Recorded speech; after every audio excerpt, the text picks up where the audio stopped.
Olá!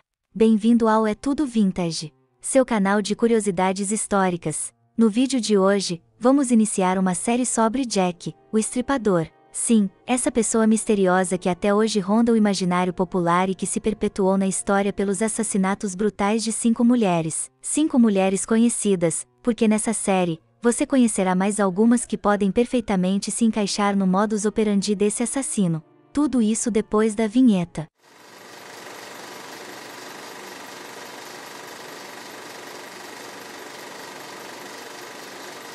Antes de começarmos, deixe seu like e se inscreva no canal para receber conteúdos como esse, além de não perder nenhum vídeo dessa série que está incrível. Hoje, vamos conhecer um pouco sobre o Jack e alguns fatos que foram sendo descobertos com o tempo. Nos próximos vídeos, você saberá detalhes sobre as vítimas e as supostas vítimas, além dos detalhes das investigações e curiosidades sobre esse assunto. Já falei demais. Agora sim, vamos para o vídeo. Os assassinatos de Jack, o Estripador, ocorreram no East End de Londres em 1888, e enquanto os assassinatos de Whitechapel representavam uma ameaça apenas para uma parte relativamente pequena da comunidade de Londres, os crimes tiveram um enorme impacto na sociedade. De fato, ao concentrar a atenção da mídia e do público nas ruas e nas pessoas de um dos bairros mais pobres e cheios de crimes de Londres, Jack, quem quer que seja, conseguiu trazer à tona o lado sujo do mundo. Ao fazer isso, ele ajudou os cidadãos mais ricos de Londres a se conscientizarem das terríveis condições sociais que lhes permitiam prosperar nos portões da cidade de Londres, a milha quadrada mais rica do mundo. Um dos problemas em determinar o número exato de vítimas de Jack é que ele nunca foi pego. O arquivo genérico de assassinato de Whitechapel, o nome oficial do crime investigado pela polícia, contém 11 vítimas, 5 das quais se acredita que sejam obra do assassino agora conhecido como Jack, o Estripador. Quem foi Jack, o Estripador? O número de suspeitos de Jack agora chega a mais de 100. Alguns deles são candidatos altamente possíveis para o manto de Jack, outros são simplesmente ridículos. A cada ano, vários livros são publicados alegando que os autores conseguiram desvendar o caso e resolveram o maior mistério de assassinato do mundo. Alguns deles, reconhecidamente, conseguiram desenterrar pequenas e fascinantes pepitas de informação e, ao fazê-lo, acrescentaram uma pecinha extra ao quebra-cabeça.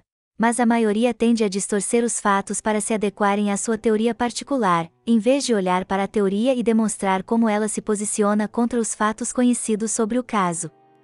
Suspeitas. Nos primeiros dias, a polícia parece ter acreditado que os crimes estavam sendo realizados por uma das gangues locais e, portanto, suas investigações se concentraram nas chamadas gangues High Hippie. No início de setembro de 1888, a polícia chegou à conclusão de que, se fossem as gangues locais responsáveis, a publicidade e o pânico que os assassinatos haviam gerado teriam levado um dos membros a denunciar os outros. A polícia procura um assassino solitário. Na época do assassinato de Anne Chapman em 8 de setembro de 1888, a polícia parece ter decidido que estava, de fato, procurando um assassino solitário e começou a buscar maneiras de levá-lo à justiça. O assassino tem conhecimento médico? Havia uma grande quantidade de especulações de que o assassino demonstra algum conhecimento médico e/ou anatômico. Para isso, a polícia começou a investigar as atividades de vários estudantes de medicina que haviam passado algum tempo em asilos. No entanto, essa linha de investigação ficou em branco, pois os movimentos desses alunos foram contabilizados e eles foram descartados do envolvimento nos crimes. Ele era um açougueiro ou matador? Outros discordaram que o assassino estava demonstrando qualquer grande grau de habilidade médica e opinaram que suas habilidades eram pouco mais do que as de um açougueiro ou matador. A polícia, portanto, realizou extensas investigações entre os numerosos açougues e matadouros locais. Mas, mais uma vez, nada resultou de suas investigações, pois todos os álibis foram verificados, eliminando assim os entrevistados como suspeitos. Ele vive na área? Durante toda a caçada a Jack, o Estripador, a polícia permaneceu convencida de que estava procurando um suspeito que morava no bairro e, em geral, suas suspeitas e investigações se concentraram no bairro onde os crimes estavam ocorrendo.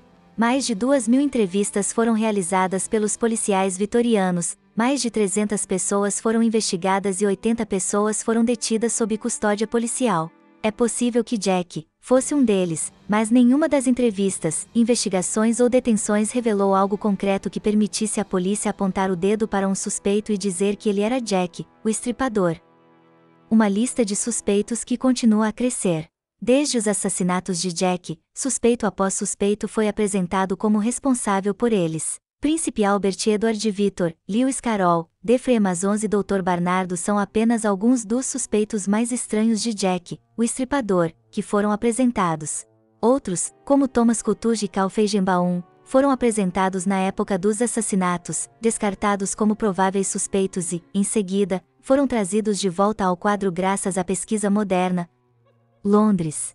O East End de Londres em 1888 é frequentemente descrito como uma vasta favela habitada por uma população imoral e criminosa que era pouco melhor que selvagens. Embora isso fosse certamente verdade para certas seções, talvez seja um pouco injusto manchar todo o distrito com a reputação de ser um foco de vício, vilania, embriaguez e libertinagem. Deve-se lembrar que muitos dos escritores e jornalistas que a retrataram dessa maneira tinham interesse em descrevê-la, seja para chamar a atenção para os aspectos e locais mais desagradáveis da área, a fim de provocar mudanças sociais, ou simplesmente porque havia pouco valor de choque de venda de jornais em chamar a atenção para os cidadãos cumpridores da lei e trabalhadores que também viviam no East End de Londres, e que podem muito bem ter constituído a maioria da população local. Os muitos guetos de Londres. É claro que partes do East End eram, sem dúvida, guetos sem lei, onde as pessoas viviam em condições terríveis. Mas este também foi o caso do resto de Londres. Chelsea, Westminster, Lambeth, Marylebone e até mesmo a cidade de Londres, todas tinham seus enclaves que eram tão ruins quanto, se não piores, as favelas do East End. Os assassinatos do Estripador no foco da atenção. No entanto, em grande parte como resultado da enorme cobertura da imprensa concedida aos assassinatos de Jack, o Estripador, que ocorreram em um dos bairros mais densamente povoados, cheios de crimes e infestados de vícios do East End, é a reputação e a aparência do pequena seção onde ocorreram os assassinatos que, de certa forma, se tornou a imagem mais duradoura do East End como um todo. Uma imagem inesquecível. Mas é uma imagem que foi muito imerecida por grande parte do East End em 1888 e, mais importante, foi amplamente imerecida pelo distrito de Whitechapel, cujo nome agora é sinônimo em todo o mundo dos crimes de Jack, o Estripador. Sim, Whitechapel tinha suas favelas, suas áreas proibidas e sua população criminosa. Mas também tinha algumas áreas muito respeitáveis e a grande porcentagem daqueles que viviam lá eram extremamente trabalhadores e excepcionalmente cumpridores da lei. Opinião da Canon Barnett. De fato, em 19 de setembro de 1888, no auge do susto de Jack, o Estripador, o cônego Samuel Barnett, o vigário da igreja de São Judas na Commercial Street, que era um ardente defensor da mudança social na área e que, portanto, estava familiarizado com as áreas de favelas, escreveu ao jornal The Times e apontou que a maior parte de Whitechapel é tão ordenada quanto qualquer parte de Londres, e a vida da maioria de seus habitantes é mais moral do que a de muitos cujos vícios estão ocultos por maior riqueza. Mas, é claro, esse não era o tipo de pessoa que os reformadores sociais e filantropos poderiam utilizar em sua batalha para promover mudanças. Tampouco eram o tipo de pessoa com quem os jornalistas poderiam chocar seus leitores para aumentar as vendas do jornal. Seus leitores em busca de sensações ansiavam por relatos lascivos de crimes e criminosos, ou malandros e desafortunados, brigas de bêbados e atos sombrios de infâmia.